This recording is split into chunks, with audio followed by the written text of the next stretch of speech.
Welcome to LA2M. My name is Jim Musial, and I help the organization help get these meetings started each month. We're glad you guys are here. This is starting our 9th season of LA2M, which is incredible. So we've continued to grow. I've seen a lot of familiar faces. I know we have some new people here that are for the first time today. So welcome to everybody that's here for the first time. You're in for a great talk. We're very fortunate to have Derek here today. Derek Mehraban wears many hats in addition to all the things he's doing, and you'll hear a little bit more about it. He's also was the co-founder of LA2M 9 years ago, and we're really glad that those guys got together and formed this organization, that we continue to grow, continue to have great speakers come in, and it's really awesome. So we're glad you're here today to kick off the new season. We have some great speakers lined up this year, and Derek being the first on the slate will set the tone for that. A couple things about LA2M. We are a nonprofit organization. We love to share marketing education. We love to share marketing ideas and innovations with you guys. We love to have everybody work together and share business together. The whole idea here is to share marketing education and then hopefully help you guys promote your business as well, so that we can all grow in the Ann Arbor and Metro Detroit area. We have some great people in the marketing arena, and we're really happy to be a part of this and to help the marketing industry grow. So we are all volunteers with LA2M.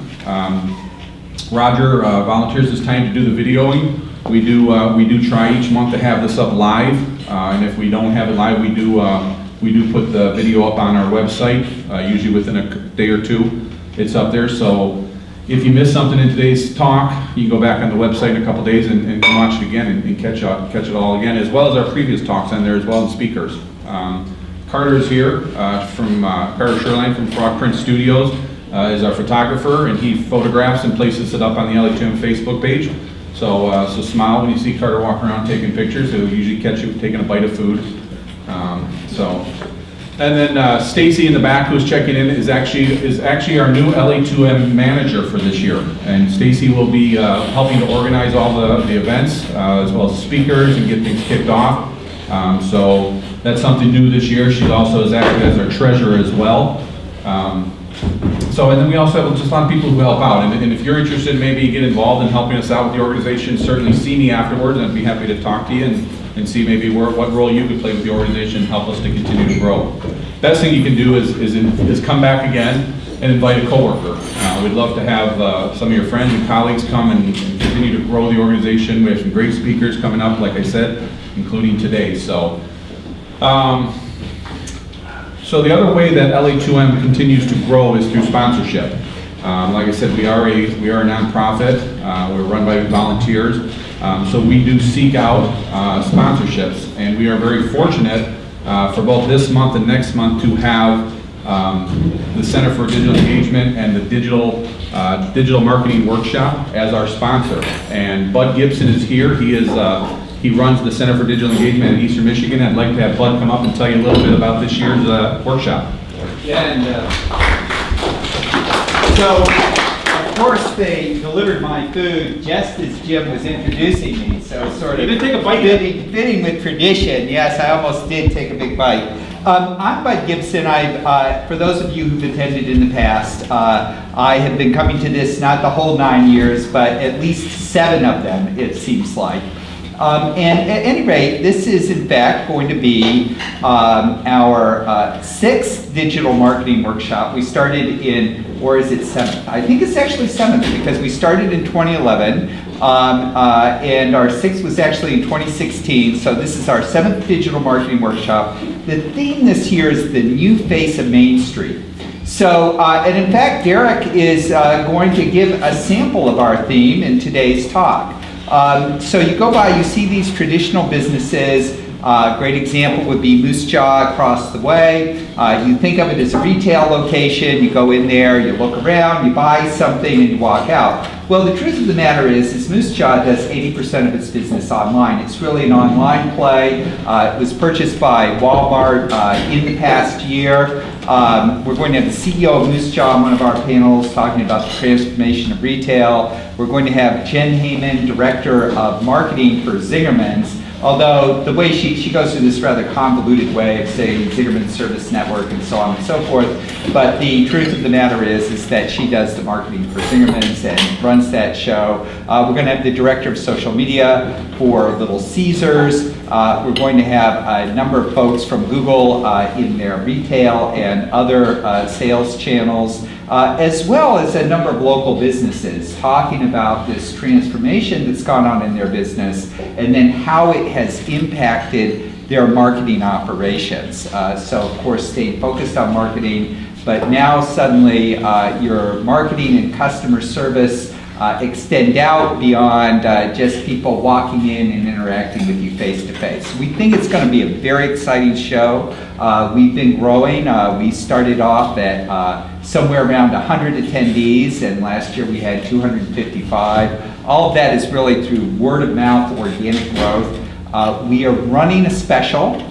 Normally ticket prices are $50, but we have our early bird special, $35 that goes on through the end of this month. Ticket sales are already pretty robust. And we'd love to have members of the LA2M community join us. That's my pitch. Thank you, Bud. I highly encourage you to attend this workshop. It is phenomenal. It will probably come close to, if not selling out, long before it. So I do encourage you to take advantage of the early bird and purchase your ticket. You got the flyer in front of you. You can go online. I have already purchased my ticket, and I plan to be there. That is true. We have sold out every year. Yeah, so every year it does sell out. So don't wait. Don't expect to get a ticket the day of, because you probably will not be able to do that. So, so we thank Bud. We thank the digital marketing workshop for being our sponsor this month. They are also sponsoring next month. If your organization would be interested in sponsoring a month here at LA2M, I'd love to talk to you. You can see me after the event, and I can share some information with you about that.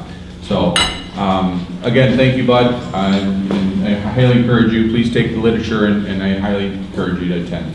So, the real reason why everybody's here is we have a phenomenal speaker today. Like I said, in addition to being co-founder of LA2M, Derek runs an organization here in town, Ingenex Digital Marketing, as well as has created an organization, a company called Fantelope, an app called Fantelope, and Derek's going to be sharing a little bit about the experience, the system that he employs to do the work that he's doing and to create the apps that he's doing. So I'm not going to steal any of his thunder. He has a lot to say. We're really happy that he's here. We've been waiting a few months for him to get here and free up his schedule. So would you please put your hands together and welcome Derek Mehraban.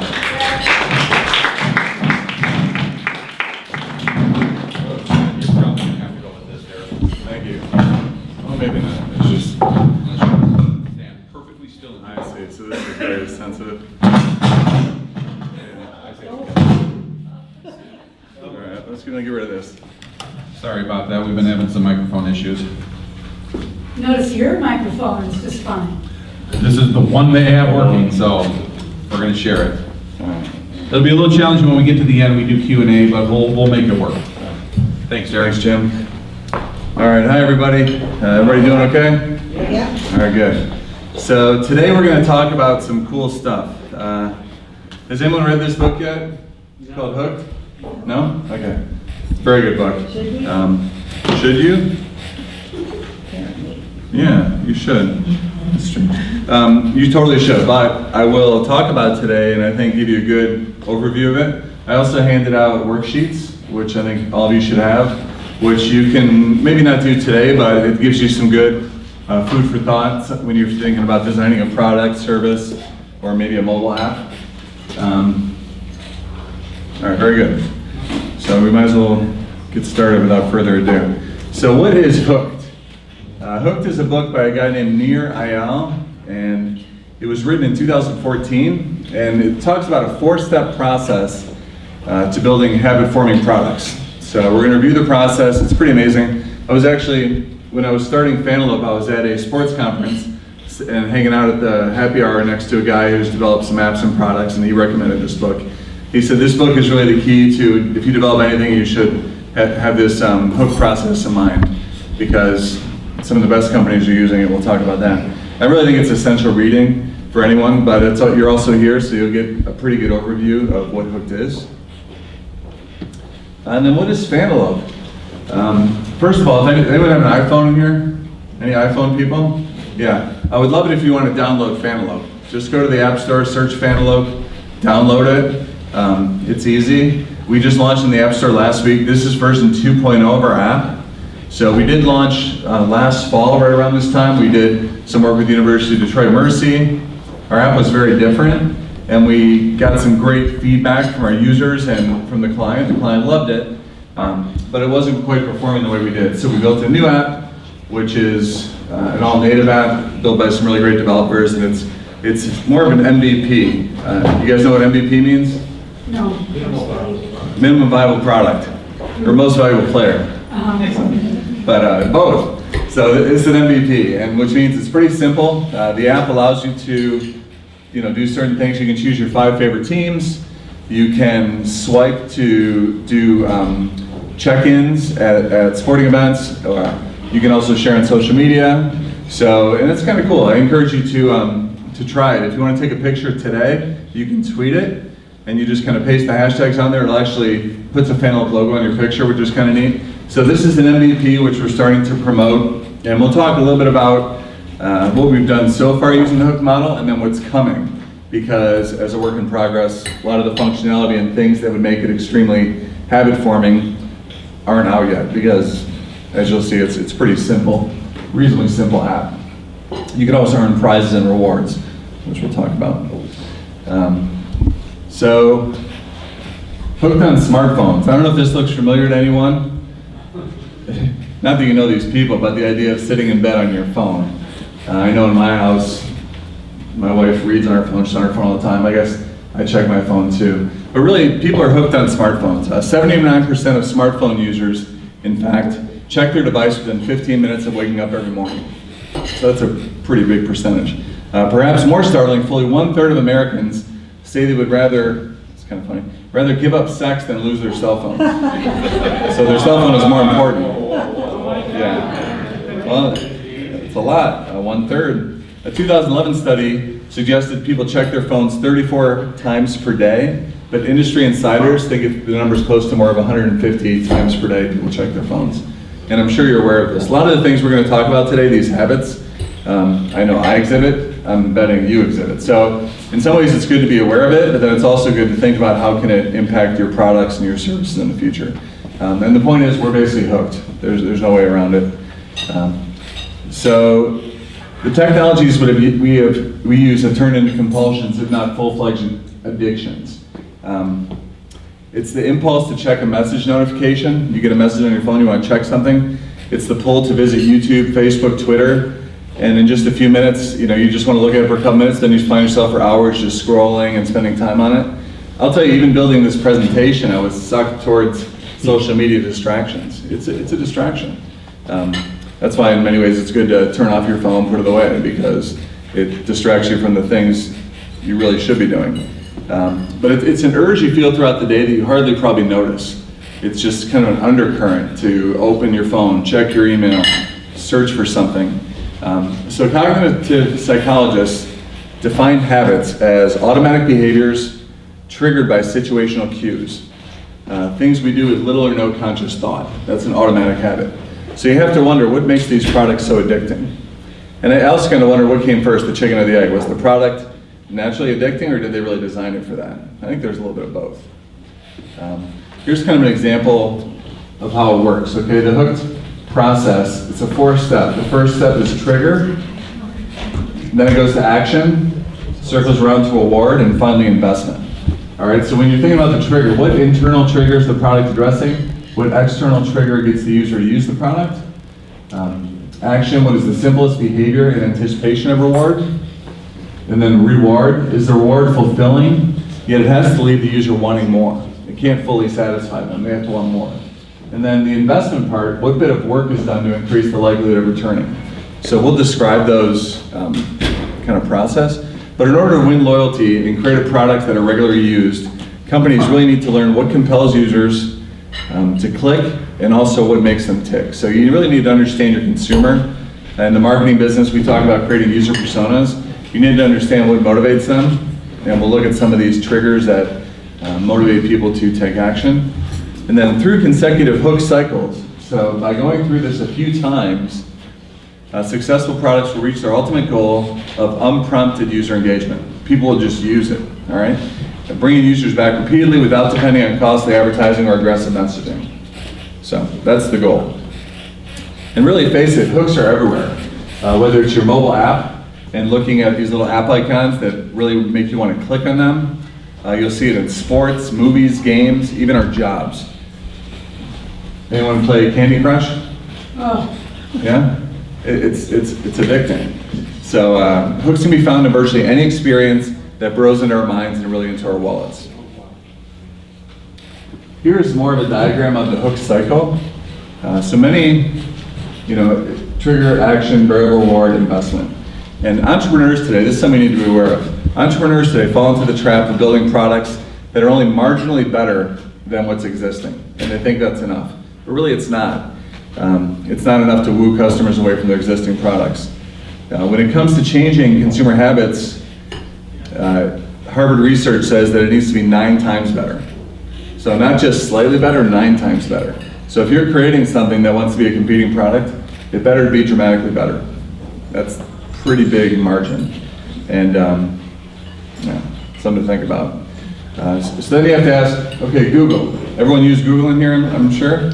Most of you? So is Google a habit-forming product? What would you say? yes.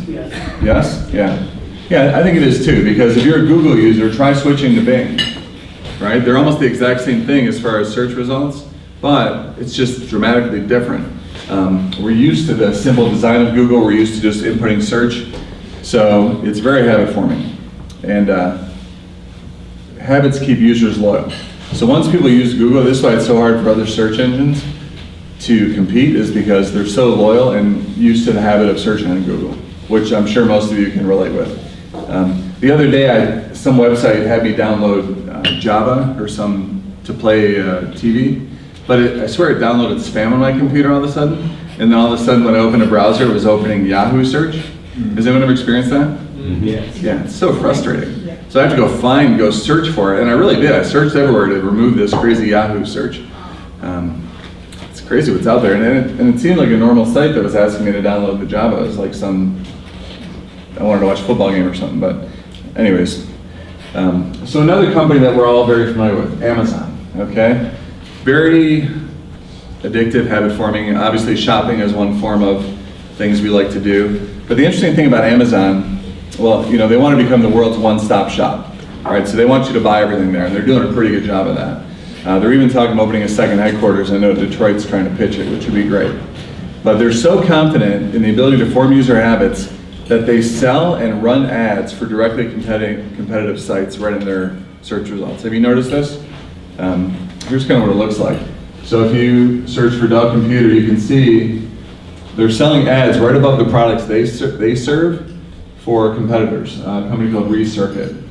And customers will see the item they're about to buy listed at a cheaper price and can go buy it.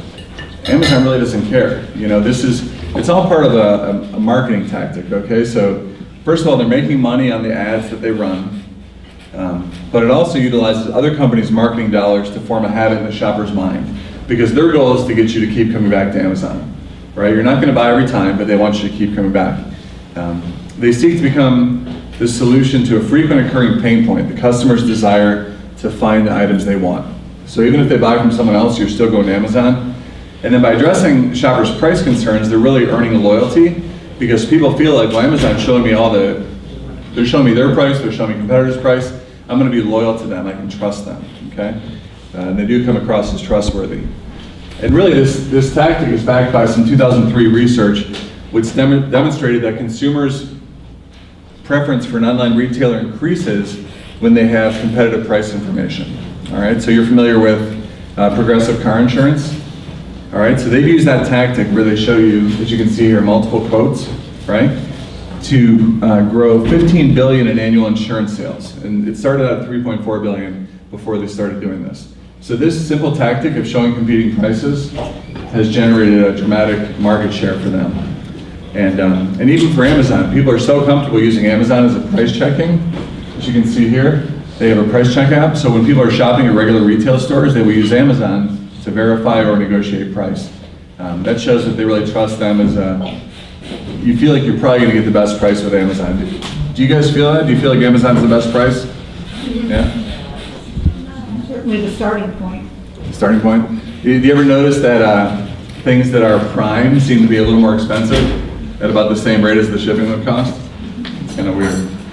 But we still like Amazon. I love Amazon. I think it's a great product. And they're making very sticky products. Also, if you think about the hook cycle with Amazon, they're putting these new Amazon dots in your house or echoes. And they're really trying to repeatedly get you through the cycle. So really scratch that itch, okay? So a habit is when not doing an action causes a little bit of pain, all right? But we don't mean necessarily pain. We mean kind of a more similar to an itch, a feeling that manifests within the mind and causes discomfort until it's satisfied. You ever get that feeling? It comes, right? And that's why they teach like meditation tactics and stuff to try and and mindfulness to try and avoid these, because these compulsive itches to do something to scratch that itch. And it could be to open Facebook, to check my email.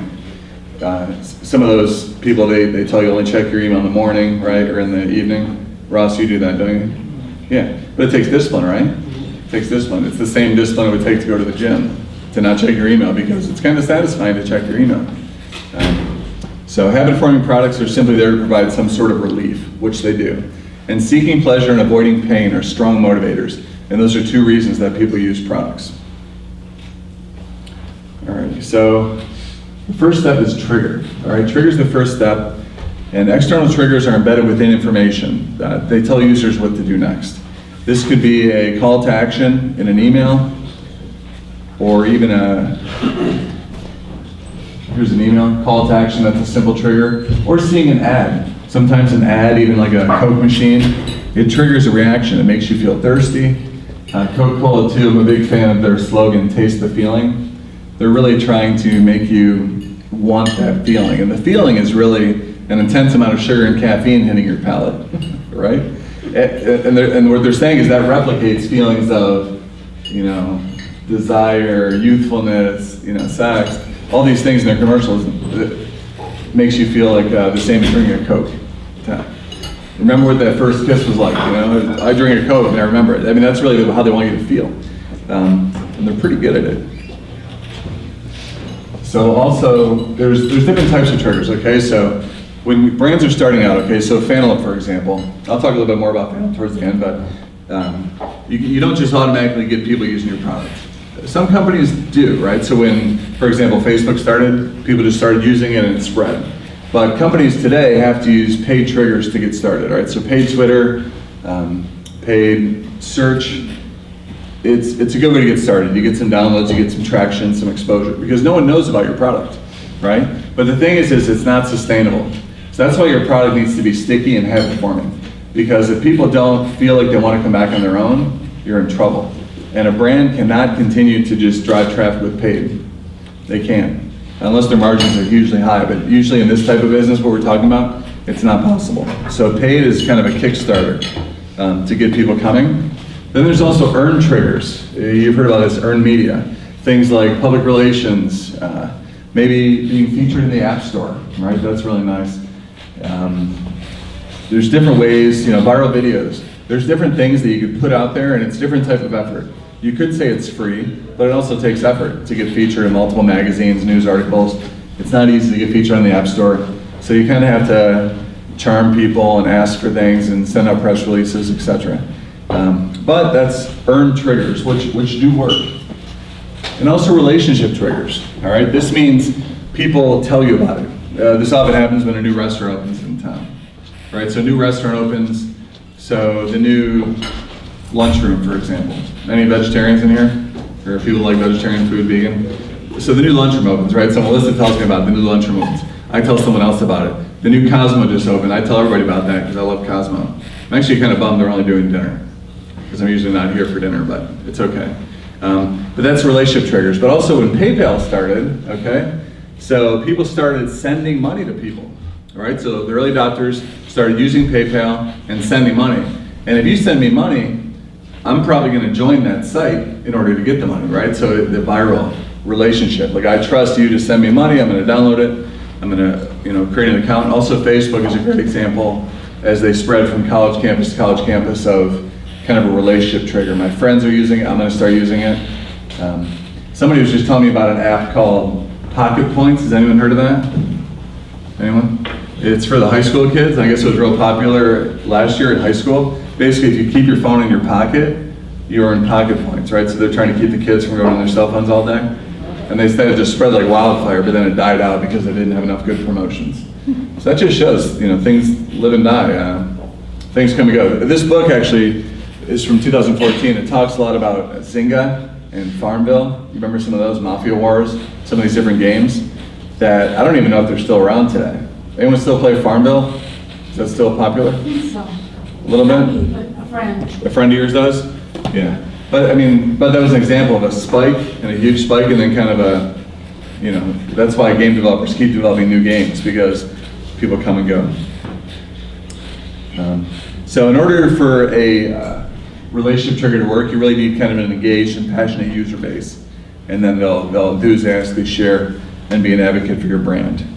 And then also own triggers. These are examples of things that people opt into. So if I opt into your email list, if I download the app on my phone, then the trigger is owned, meaning your app is in my phone, I'm getting your emails. These are things that, when you want to get people in, so let's say we use paid to get people in, we really want them to opt into our triggers here, because then we can trigger them through our existing services. We don't have to pay for it again, right? So they really prompt re-engagement, own triggers. All right, so external triggers are only the first step. The ultimate goal of all external triggers is to propel users into and through the hook model so that after successive cycles, they don't need further prompting from external triggers. When users form habits, they are cued by a different trigger, internal ones. All right, so you start with external, you have to start somewhere, but eventually it becomes an internal trigger, and we'll talk about those right now. So here's some things right now. So when people are bored, they might seek excitement and turn to dramatic news headlines. Like honestly, I Google Trump a lot, right, just to read whatever's going on. Dramatic news headlines, I don't read the news that much. I kind of believe that ignorance is bliss. But sometimes I just dabble in it. And then when we feel overstressed or we seek serenity, so we may want to go to Pinterest and just kind of look at pretty pictures for hours, right? It soothes us. If we're lonely, right, we might go to Facebook or Twitter to provide instant social connections. This is an example of, internal triggers. I feel a certain way, which means I'm going to do a certain behavior. And they actually did some research where they studied college students, and the ones who visited the depression center at the university had a much higher rate of internet usage because they had more negative feelings, which caused them to go to Facebook, check their email, whatever, go online shopping, whatever that is. So it's pretty powerful. That's kind of an internal trigger. Also, to ameliorate the sensation of uncertainty. So if you don't know the answer to something, you can go to Google and find out. You can go to Siri, right? It eliminates that feeling of I don't know. Also email. You can really think of email as the ultimate habit-forming technology. People check email, it makes them feel validated, it makes them feel important or even alive. And that's probably one of the most frequent things that people check. You wouldn't think of it as a technology or a product, but it is. It's something that we're all kind of habitually used to. And once we're hooked, using these products doesn't always require a call to action. It's just an automatic response. You feel a certain way, you respond. You don't even notice it, it just seems like regular day, but that's what's happening. And that's what great products achieve by making them habit-forming. So the ultimate goal of a habit-forming product is to solve the user's pain by creating an association so that the user identifies the company's products or services as the source of relief, all right? Rolade spells relief. Facebook spells relief. You want your product to become the source for that relief. So kind of what we have to do is we have to figure out what is the pain that the consumer is feeling, and then how do we solve it? And that's that matching that happens in the hooked model. All right, so one of the ways to do that, you guys are familiar with the 5 whys method. So this came from actually the Toyota production system. And it's the process of asking why 5 times, okay? So I'm just gonna run you through a brief example. Talking about email. Let's say we're launching a product called email, all right? So we're trying to figure out what's the motivation for the person. And this is Julie, and she is a mid-level busy manager, okay? So question 1, why would Julie want to use email? Answer, so she can send and receive messages. Well, why does she want to do that? Because she wants to share and receive information quickly. Excuse me. Well, why does she want to do that? To know what's going on in the lives of her coworkers, friends, and family. Why does she need to know that? To know if someone needs her. Why does she care about that? Well, she fears being out of the loop, okay? So then you finally get to something, which is fear. So it took you 5 whys to get that she fears being out of the loop. And fear is a powerful internal trigger. It's a real strong motivator. And then we can design a solution to alleviate Julie's fear, okay? Does that make sense? Am I making sense? Okay. I know I'm talking a lot. I try and cram a lot of information. But we're about halfway through our slides. I think we'll make it. Okay. So, triggers cue users to take action as the first step in the hook model. There's 2 different types. External triggers, which the information for what to do is within the trigger, and then internal triggers, which are more feelings and emotions that cause us to take an action. And also negative emotions are frequently internal triggers. If you feel angry, lonely, scared, that's really a strong internal trigger. And it's natural. You know, we used to solve those in different ways back when we were, you know, cave people, you know, and it's evolved, right? We have different ways to make us feel better these days. So to build a habit-forming product, makers need to understand which users' emotions may be tied to internal triggers and know how to leverage external triggers to drive the user to action. All right? So action is the second step in the hook model. And the trigger may inform user what to do next, but if they don't take action, the trigger is useless. Okay, so we need action. So, for example, me telling you to download Fantelope, right? I need the action of downloading it. If nobody downloads your app, you know, if a tree falls in the wood, no one hears it, does it exist, you know? Nobody downloads your app, does it exist? Not for long. So to initiate action, doing must be easier than thinking. That's part of the goal. You really want this action to be easy. Second nature, you don't want to think about it, okay? There's a CTA, call to action. So remember, a habit is a behavior done with little or no conscious thought. The more effort you have to put in, either mental or physical, required to perform the desired action, the less likely it is to occur. All right, that's why if you think of marketing, we talk about landing pages. We only want to give consumers one choice on the landing page, is to fill out the form and click submit.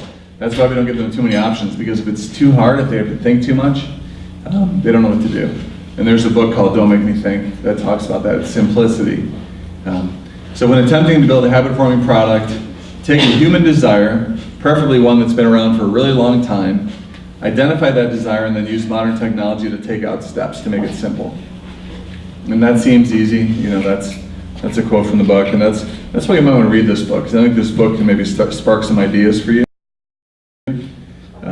Here's an example of some easy actions, right? Companies work really hard to make things easier for you so you don't have to think. So if you think of joining a new product, maybe you're joining a website, maybe a service, it's not that easy to fill out a portfolio or fill out a profile. You know, filling out a profile takes time, but you can easily say join with Facebook. How many people do that? Join with Facebook? A lot of you, some of you. You can also join with Twitter, but it makes it just easy to join. Yes? How does that happen? I often get that offer to log in with Facebook Yeah. from others. Who arranges that? Well, so Facebook they connect through the API to the product or your app, and when you say log in with Facebook, it pings Facebook back, and it knows who you are, and then it asks you, do you want to give this app or website permission to log you in? You say yes, and then they just, instead of writing out all your information, they pull it in there. Then they know who you are, your email. So that's less privacy. Some people are concerned about the privacy of that because they're worried what that company's going to do with that data, but they usually tell you what they're using. So they'll use your name, your public profile information, sometimes your friend list. So, but it is something to think about. Your friend list. Yeah. That's really scary. Yeah. So the other things, for example, sharing on Twitter. Okay, if you're on a website, reading a blog. You can easily share that on Twitter, makes it kind of viral, you don't have to think about it. Also searching with Google is something super easy, taking a picture with your iPhone, or for example, scrolling on Pinterest, just spending time scrolling. You know, they make Pinterest so easy, you just spend time on it, it's never ending flow of information. It's pretty satisfying. It's certainly a good time suck. So there's this guy named BJ Fogg who came up with a behavioral model, B equals MAT.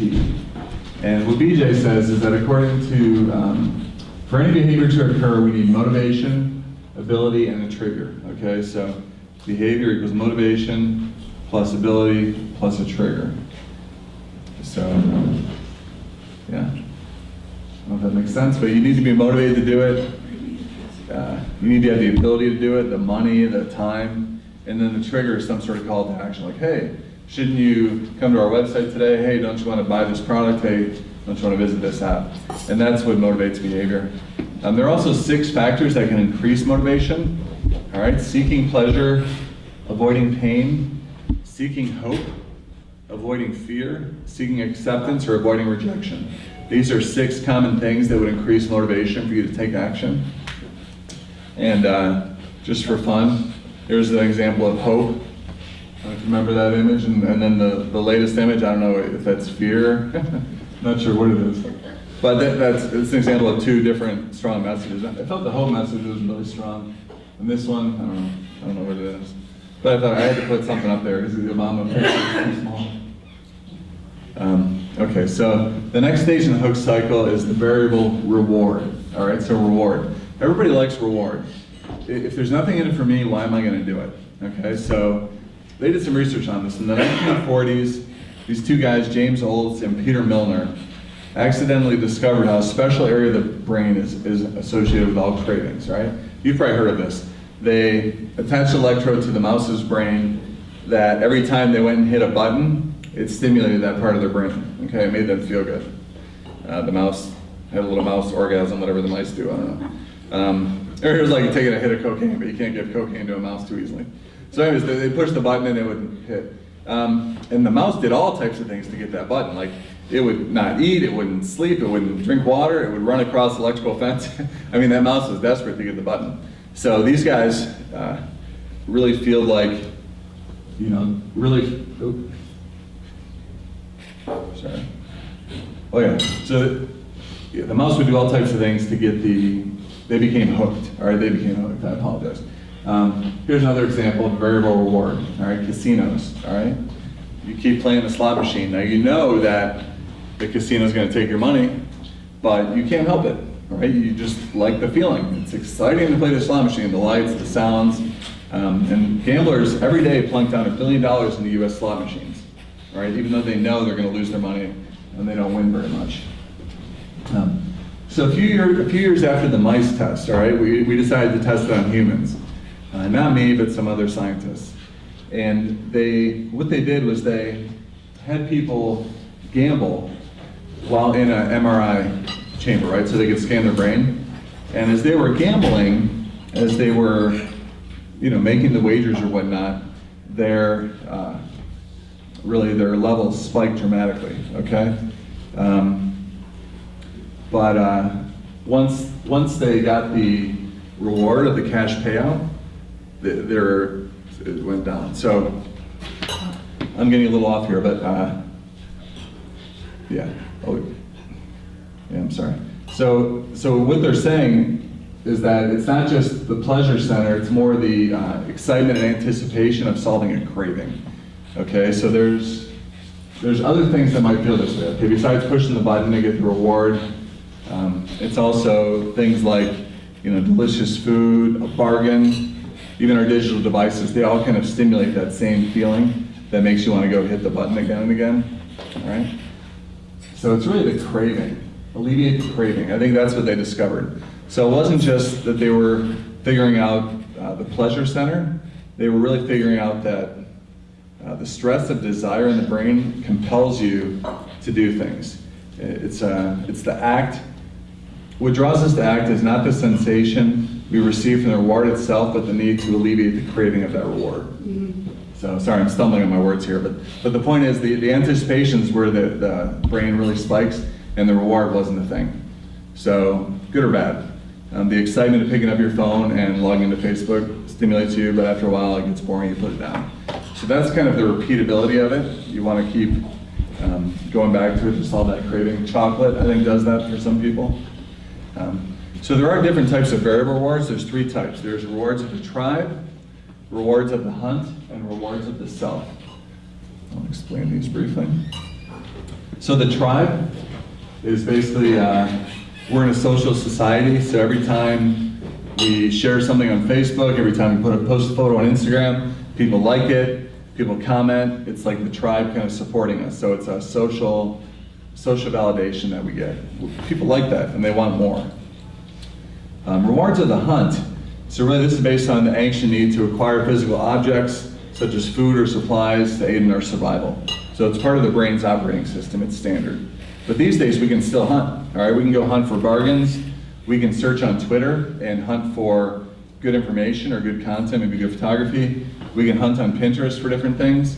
We still have a strong desire to do that. So if you create a product that feeds into that, people will use it.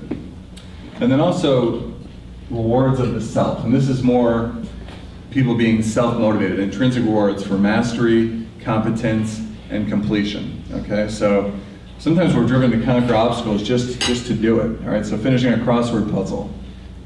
Puzzles are a big one. You wonder, for example, puzzles, I don't like them, right? Those big puzzles you do, but some people love them. They'll spend hours. It's like fun for them, not for me. Or maybe getting inbox 0, right? You just want to keep your inbox clean. So people do these things. This is rewards of the self. And then also, you got to remember that rewards must satisfy users' needs while leaving them wanting to re-engage with the product. And that's kind of a fine line. You can't just solve their problem where they never need you again.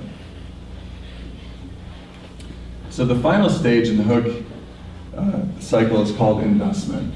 All right, and this is a pretty interesting one. Before users create the mental associations that activate their automatic behaviors, they must first invest in the product. All right.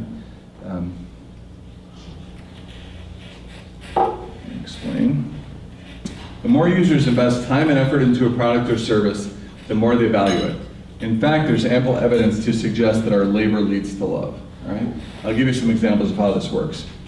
All right, so think of IKEA. All right, this is a very large furniture company. And really their secret sauce is that they package everything in made-to-assemble boxes, which saves them money on shipping and retail space. And then also, by asking their customers to assemble their own furniture, they're really forcing them to adopt an irrational love of the furniture because they're making it themselves. So they've invested in the products with their labor. And it's brilliant. So you wouldn't even think about that, but it's part of, because they built it, they certainly wouldn't want to throw it away or sell it. So in the investment phase, you're asked to do a little bit of work, all right? Users are prompted to put something of value into the system, which increases the likelihood of them using the product and then going through the hook cycle again. So to achieve intended behavior in the investment phase, the product designer must consider whether users have sufficient motivation and ability to engage in the behavior. You notice the investment phase comes after the reward. All right, the book talks about reciprocity. So because you're getting a reward from the service, you're willing to spend a little time and invest in it. And this could be, for example, iTunes, right? When you download songs, you choose music, you make playlists, you're helping iTunes become smarter. They can then serve you better, give you better choices. When you play the radio, they know what you like. It's investing, and it's because of the work that you did to select your things. Spotify's same basic thing. Also, like Facebook, right? So you're investing because you build your Facebook page, you share photos on there, you share your life and your memories, and then Facebook has you, right? You're not going to want to leave because you've invested so much in it. It's such a digital diary of your life. You're not going to leave. Makes it hard. Same with Twitter. Some people have a huge following on Twitter. How are they going to go build that following somewhere else? That's very costly. You think of people like Conan O'Brien, some of these guys that have millions and millions of followers. It makes Twitter is going to last because they're not going to leave. So once you invest in it, once you once you build your LinkedIn profile and add all the data, and if you notice on LinkedIn, every time you go there, it tells you to add more information. What they've realized is that the more you invest in your LinkedIn profile, the more you'll go there and the more valuable it is. So that's why they keep saying, oh, add this, add this, add this. Because every time you do that, it's an investment and you're committing to the product. So it's pretty, here's Twitter, but it's pretty interesting psychology. The more you can get them to invest, it's kind of like, I run a digital agency, and one of the things you can do to have customers, when we're pitching new business, we have them invest, right? Because if there's no investment, then they don't feel it. So we have them come out to our offices for business pitches. That's an investment. Another thing you can do is maybe you're trying to sell them a big product down the road, but you can sell them maybe just a $5 or $10 product, because that changes the feeling. They bought something from you, they're more likely to buy again. This book talks a lot of research about that. Once somebody buys a little something from you, they're more likely to do it again. These people that sell the papers around town, I feel like they've got me hooked. They I don't know if they know the hook model is, but you give them $1, next thing you know, you're gonna give them a 5. Maybe I'm just too generous. But it is recommended that you progressively stage the investment you want people to make, okay? Don't just go with a huge investment right off the bat. So you want to give them small chunks of work, starting with small, easy tasks, then building up to the harder tasks during successive cycles of the hook cycle. Make sense? So ultimately, habit-forming products create a mental association with an internal trigger. And to create the habits, users must first use the product for multiple cycles. So this is something we want people to go through over and over and over. And when they do that, then it becomes a habit. Therefore, external triggers must be used to bring users back around to start another cycle. And also, habit-forming technologies leverage users' past behavior to initiate an external trigger in the future. So products like Tinder, okay? Every time you swipe and make a match, it sends an alert to you, it sends an alert to the other person. Those are external triggers. Also on Snapchat, every time you send and receive a Snapchat, it's an external trigger to open the Snapchat again, respond back. It's just very addictive. So sites like this really, once you play with it a little bit and invest, you're causing more triggers. So that's just a cycle that goes around. So in summary, the investment phase is the fourth step of the hooked model. Unlike the action phase, which delivers immediate gratification, the investment phase is more the anticipation of rewards in the future. You invest because something's going to come in the future. And then investment comes after the reward phase, when people are primed to reciprocate. And also investments increase the likelihood of users returning. By improving the service, the more it's used, they enable the accrual of stored value in the form of content, data, followers, reputation, skill. And investment increases the likelihood of users passing through the hook cycle again, loading the next trigger to start the cycle. And each pass through the hook cycle helps shape user preferences and attitudes. And with enough frequency, a habit is formed. That's 1248. I have some thoughts on how Fantelope is habit forming. We are using the hook cycle. Did anyone download Fantelope? Anyone? Thank you. Yeah, try it out. I'd love some feedback. Like I said, it is an MVP product, but we are using triggers to get people there. Paid media, PR, we have social ambassadors program going to universities. So we have external triggers. Also universities will start to promote it. University of Detroit's back on board. And then action, in the app you can social share, check in, eventually be able to invite friends. You'll be able to do a lot, and then earning rewards and points. And then investment would be building your profile, inviting friends, adding photos. So a lot of the same things that you might see in some of these other apps or products that are very sticky would be with Fantelope as well, but it would just be sports specific. And because it's 12:50, I'll stop there, and yeah, that's it. Thank you.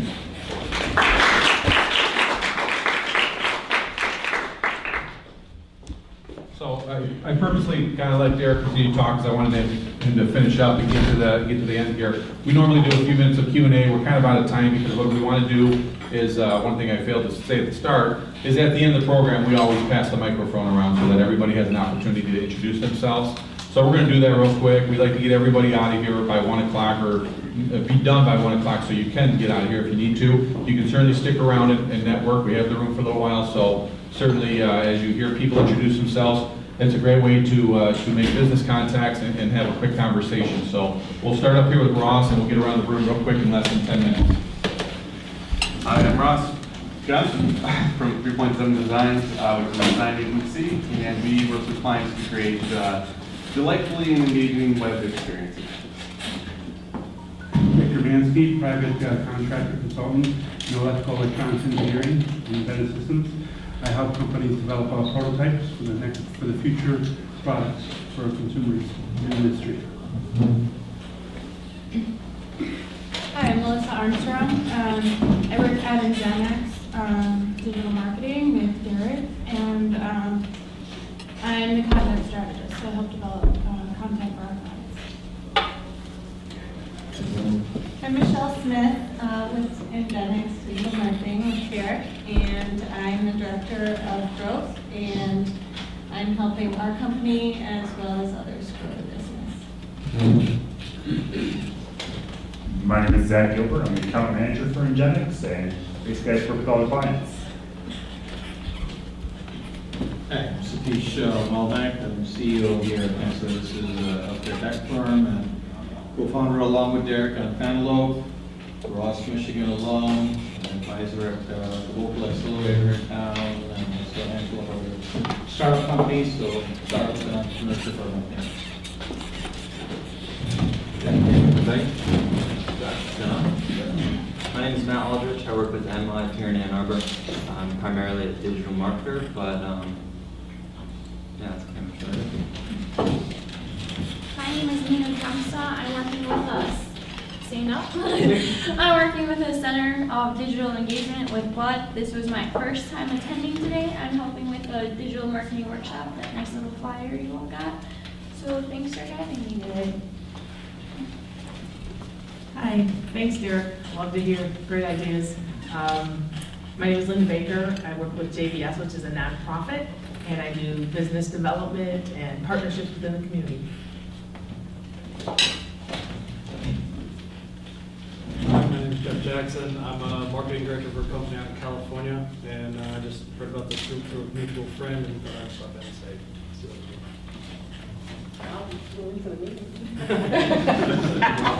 Look at that. I'm Nancy Rojas Fairley. I'm from Jackson, and I have a handful of clients. I help them with their creative and marketing needs. Hi, I'm Julie Meadows, and I work for Ann Arbor Arms, and I do their marketing and community outreach. Hi everybody, I'm Kevin Sabowski. I work with small business owners, helping them run their business better, make their lives less frustrating, and get more of what you want out of your business. I also run a couple of SiriusNet groups in Ypsilanti, which are referral groups, helping people get connected, get warm leads to new clients. Hi, my name is Kim Burkle, and I own Community Marketing. We assist clients with community outreach, especially as it relates to business development and growth. And we've been hired by the Ann Arbor Observer's new venture, A2Tix. And A2Tix is an exciting new way to promote events online that are either free or ticketed. The site is beautiful and has a proven track record, so if anyone's interested, I have some media guys and I'd love to talk to you about it. Thank you.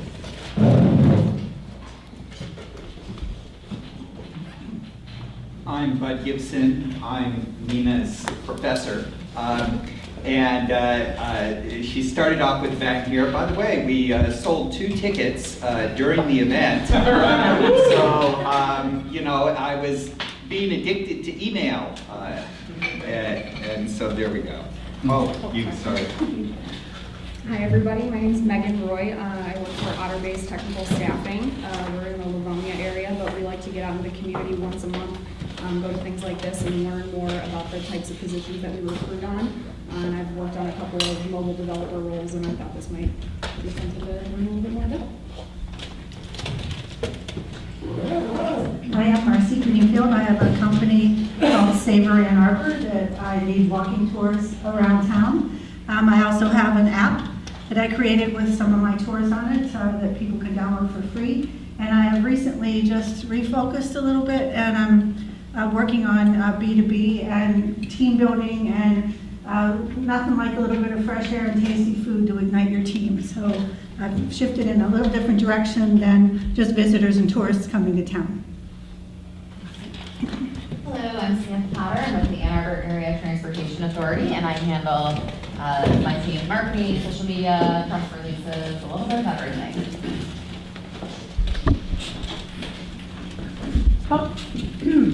I'm Susan Harris. That was a great talk. And I went to your very first workshop, I think, but it is really good. That's my promo. I'm Roger Rail. I'm a venture catalyst. I help with a lot of the networking groups in the entrepreneurial community. Also run Ann Arbor Video Interest Group. We're into our, it's been more than 3.5 years, right, Carter? So since it's Wednesday, second Wednesday of the month, that's when we meet.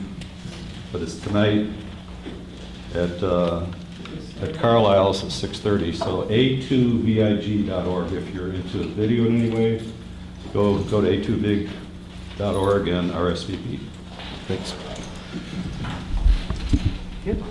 I'm Carter Sherline, Frog Print Studios, and I'm a commercial editorial and corporate photographer, videographer, drone pilot. Just covers about everything except for I don't shoot women, but they're dangerous. But I do portraits, shoot products, anything from microscopic up to buildings, and I shoot a lot of running and golf. So if you're getting either of those, you've probably seen me. All right, thank you. And again, I'm Jim Uziel. I help kick off these events each month. Again, thank you very much, Derek. You joined. One more round of applause for Derek. It's awesome when our speakers can share, and especially I know Derek pretty well, and to hear him talk from the heart. I know Derek lives all the stuff that he's talking about here today, and I know he's experienced the ups and downs of business in many different facets of the industry. So, we really appreciate you taking the time to be here, Derek, so thank you. Thank you everyone for being here. We have a great speaker coming up again next month. We have Bilal Saeed from Packmode Media. He will be here, and it's the second Wednesday of every month we're here, so October 11th we'll be here, same time. We'll hope that you'll share with your coworkers. If you're here for the first time and you're not going back to California, you stick around here. We'd love to see you guys again here next month. Bring a colleague, bring a friend. On the table in front of you is a little LA2M card. Feel free to take one with you. Maybe put it up on your board so you can remember. And even if you're not here, catch us online because we're doing video live feed. So if you're not able to make it here, watch us online or watch the video afterwards. We'd appreciate it. Like us on social media, share on social media. At LA2M, hashtag LA2M. We would appreciate that. I know a couple people came in late at the end there, so if you wouldn't mind seeing me before you guys leave, I'd appreciate that. Otherwise, everybody have a wonderful day. You can stick around and meet each other, and we'll see you next month. Thank you. Thanks. Thanks, Jim.